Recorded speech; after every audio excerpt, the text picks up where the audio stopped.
Bank, আর্থিক প্রতিষ্ঠান, বিনিয়োগকারী, স্টেক হোল্ডারগণ দিনের প্রথমে জিনিসটা দেখে তাদের সিদ্ধান্ত গ্রহণ করতে পারবে। আবার একইভাবে যদি বলি যে আজ আমরা একটা ট্রানজ্যাকশন করলাম, একটা ডিল করলাম, আমরা ফরওয়ার্ড করলাম, যে ফরওয়ার্ড অনুযায়ী যে আজ থেকে 3 মাস পরে বফরের যে রেটটা হবে সেই রেটের সাথে কোনো বেঞ্চমার্ক আমরা অ্যাড করে 0.2 বা 0.3 এরকম অ্যাড করে এটা ডিসিশন নেওয়া যাবে ট্রানজ্যাকশনের ক্ষেত্রে।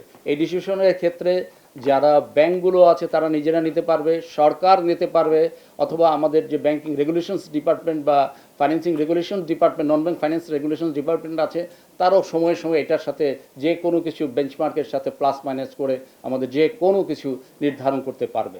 মূলত বেঞ্চমার্ক রেটটা হচ্ছে আপনাকে রেট মার্কেটে এই জায়গায় হাঁটছে, এই জায়গায় যাচ্ছে, আজ থেকে 6 মাস পরে এই জায়গায় থাকবে বা কোথায় থাকবে আমি জানি না, সেই জায়গাটা যখন থাকবে মার্কেটের রিপ্রেজেন্টেটিভ ডাটায়, তার সাথে আপনারা প্লাস মাইনাস করে যে কোনো কিছু এখানে সিদ্ধান্ত নেওয়ার ক্ষমতা তৈরি হবে।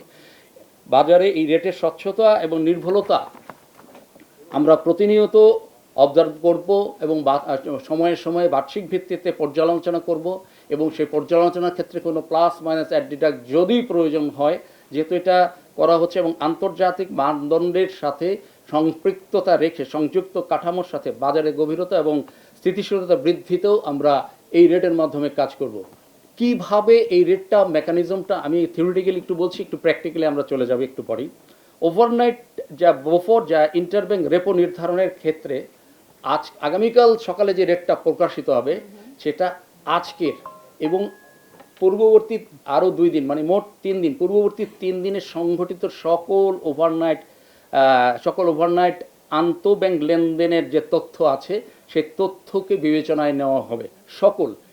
এই সকলের মধ্যে কমপক্ষে 10টি লেনদেন থাকতে হবে। কোনো কারণে যদি 10টির কম থাকে আমরা এটাকে রিপ্রেজেন্টেটিভ ডাটা বলবো না। তাহলে এই 3 দিনটা মাঝখানে যদি দেখা যায় যে মাঝখানে একদিন 3 দিনের মধ্যে নাই, ওই দিনটা বাদ হয়ে তার আগের দিন যখন 10টা ট্রানজ্যাকশন আছে ওই রেটটাকে আমরা গ্রহণযোগ্য করে বা রিপ্রেজেন্টেটিভ হিসেবে গ্রহণ করব।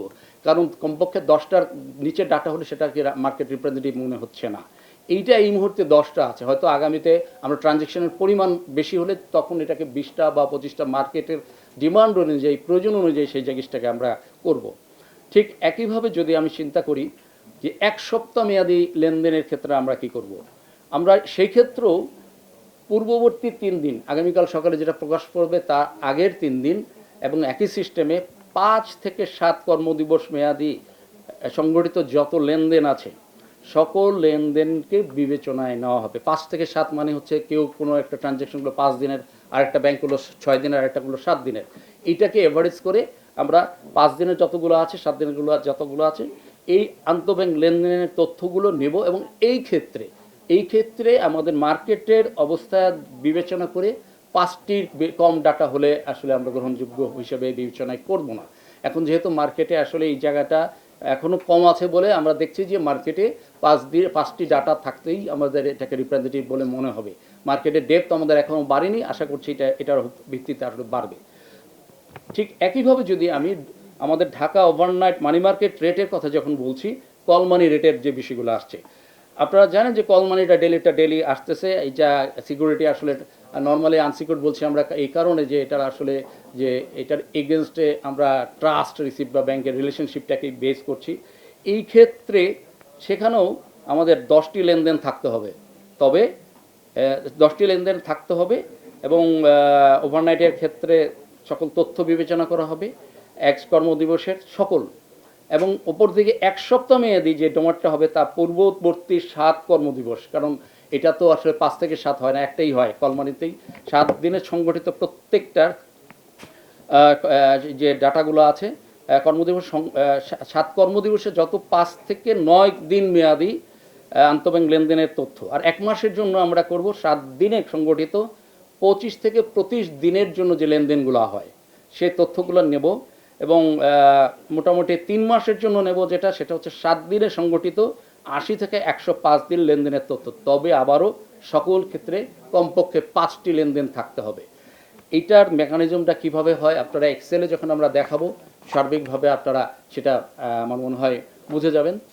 এখান থেকে আমি আগেই বলে গেছি যে ন্যূনতম তথ্য যদি কম হয় রোলিং ভিত্তিতে মাঝখানে ডেটগুলো 7 দিনের জায়গায় আমরা 9 দিন বা যতক্ষণ পর্যন্ত না হয় সেইভাবে আমরা নেব, যাতে করে এই মানে শর্ত পূরণ হলে আগের তথ্যের সাথে যোগ হবে। এটাকে বলছে রোলিং উইন্ডো পদ্ধতি। এভাবে ধাপে ধাপে আগের কর্মদিবসগুলোকে আমরা যুক্ত করে পরে যেটা হবে যে আমাদের বাজারের বাস্তব চিত্রের কাছাকাছি এই যে গ্রহণযোগ্যতা নির্ধারণ করা সম্ভবপর হবে। বিষয়টা হলো মার্কেটে রেফারেন্স রেট আছে। আপনাকে যারা স্মার্ট ব্যাংকার তাদের জন্য এটা দেওয়া হয়েছে, সরকারের জন্য দেওয়া হয়েছে, যেটা আমরা মানব। দুটো আছে, মানতেই হবে এই বিষয়টা কিন্তু আমরা নির্ধারণ করি না। আমরা বলছি রেফারেন্স রেট দিচ্ছি, মানব বা মানতেই হবে যে জিনিসটা আছে সেই জিনিসটা আসবে আমার রেগুলেশনস থেকে, যে এই ট্রানজ্যাকশনের জন্য বা সরকার যদি বলে যে এই ট্রানজ্যাকশনের জন্য এটা করতে হবে। হ্যাঁ, এবং চুক্তি অনুযায়ী আপনি যদি দেখেন ইন্টারন্যাশনাল চুক্তির ক্ষেত্রে SOFR +3 দিলে এটা আপনার করতে হবে। এইটা কিন্তু রেটটা এখানে আছে, কিন্তু আপনি যখন প্রোডাক্ট অফার করবেন, হ্যাঁ প্রোডাক্ট অফার করবেন, এটার সাথে আপনি বেঞ্চমার্কের সাথে এদিকে যাবেন ওদিকে যাবেন, তো সেই ক্ষেত্রে মানা না মানার বিষয়টা যেটা আছে তা আমরা রেফারেন্স রেট মার্কেটে দিয়েছি। ব্যাংকগুলো তাদের প্রোডাক্ট ডিজাইনের ক্ষেত্রে এই জিনিসটা ব্যবহার করবে।